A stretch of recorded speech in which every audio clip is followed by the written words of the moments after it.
guys, it's Carl Brown from GuitarLessons365.com.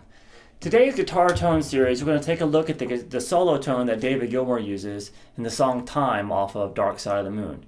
Now to recreate this, we're using a Fender Strat and 4 pedals and an amp. Now I'm using a modeler, an effect modeler, an amp modeler for this kind of thing, which a lot of people have those things. And a lot of the models that I'll be using, you'll be able to find those in yours. I'm sure they're pretty popular. If you're just an amp and a pedal guy, that's great. You might not have these pedals, but there's a lot of pedals that can recreate the effects of these. So I mean, there's multiple ways of getting this sound. It's really about trying to attain what each pedal can do with your own setup. So this is really kind of showing you settings and what is doing what in the signal chain, so you can do your own thing with it. All right, so first off, I do have my Strat here. I have a set of custom 64 pickups that I had put in here. So they are kind of vintagey sounding pickups like he would be using on Dark Side of the Moon. And it's on the bridge pickup. So for our purposes here, I'm going to go ahead and bypass all of the effects, and we're just going to start with the amp settings. Okay, so now the amp that he's using here, now back in this era, he used high watt, big huge high watt stacks when he was playing live. But a lot of times in the studio, he would use smaller combo amps so he can control the sound more. And an amp he used a lot was a twin reverb. So that's what we're using here. But basically, you can use any amp that has a lot of headroom to it. You can get a nice clean sound out of. So we're starting with just that.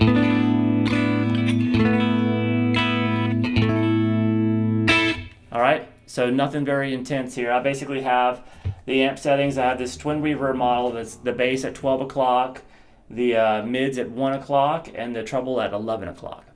All right, so he likes to use pedals for his gain. So right in front of the amp, he uses a fuzz face.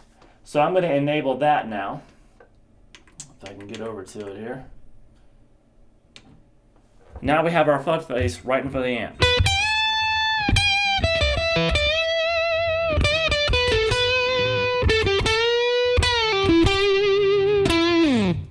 Alright, so it adds a little bit of gain to it, but nothing too intense. Now the fuzz face has a lot of treble to it if you turn them way up. So the settings that I'm using here for the fuzz face is the drive a little over halfway, just to give it a little bit of... You don't want to lose the definition of the amp, so you don't want to overdo it with the drive. But I put the tone and I rolled it all the way back to 0. That just takes a lot of those highs out of the fuzz face because it just gets overly bright and kind of hissy, especially with a single coil pickup. I get the level about 60%, and the EQ is flat, so everything's right at like 50%, all the bass, mids, and trebles. So you just want to kind of keep everything flat, and there's your setting for this. Now you'll see that this tone doesn't have a lot of sustain at the moment. Kind of dies out quick. All right, so how he gets his sustain is he puts a boost pedal in front of everything. So in front of that fuzz face, then he used a pedal called the Color Sound Power Booster. But you can pretty much use any clean boost. Or sometimes just an overdrive pedal if you turn the drive all the way down and you turn the level all the way up. So you're getting a clean boost of the signal without adding a lot of gain to it. So I'm going to enable that. And you'll see now that our sustain will pick up quite a bit.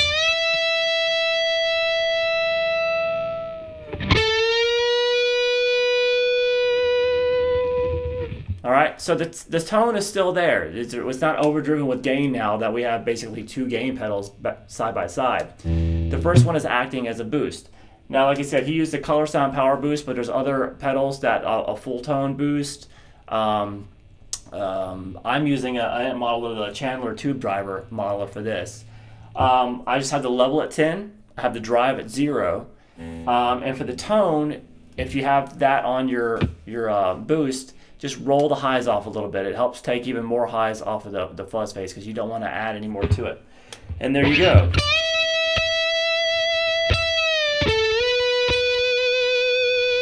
All right, so there's the amp sound itself, and now we get to the time domain effects, which is obviously a signature of his. We have the delay and the reverb. Now, so far our signal chain is the boost pedal, then the fuzz face, then the twin reverb amp. Then right after the amp, we have the delay pedal. So I'm going to engage that now.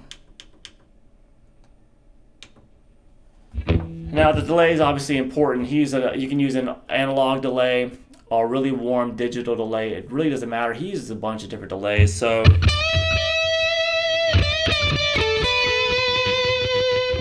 all right, now it's getting closer to the tone. The delay time I'm using is 484 milliseconds. All right, I've got it mixed about 40%. And then the level of the actual output level is about 75%. And the feedback at 50% with just one repeat. All right, so you can hear, you can actually hear a couple of repeats in there, but the feedback being at 50% cuts it out pretty quickly. So those you can really only hear one with any kind of volume, and the other ones are extremely low. You can only hear more than like two. All right, so there's the reverb, the delay. Now the reverb we're gonna be in the last in the signal chain, so it'll go after the delay pedal so it can kind of smooth everything out. So let me just turn that one on, and we have our full sound.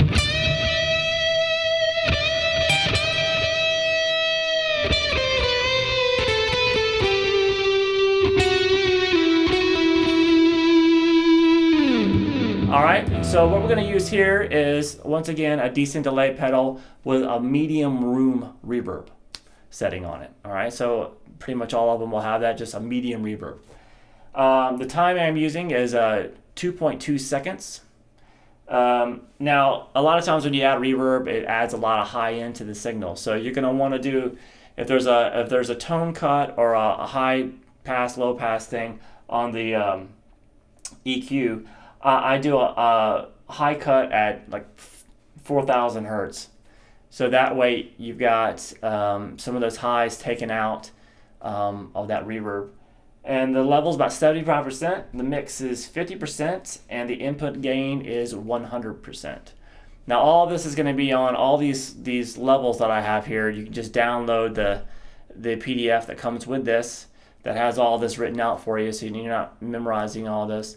But the signal chain is important. You have to have that boost into the gain pedal, into the fuzz face, into the amp, followed by the delay and the reverb. And you can come really close to getting his tone. You're going to have to tweak these settings a lot if you have like a totally different type of guitar or different gear. But this should give you a good representation of how to get that sound. All right, well, I enjoyed doing it. I'll see you again soon for another guitar tone series for GuitarLessons365.com.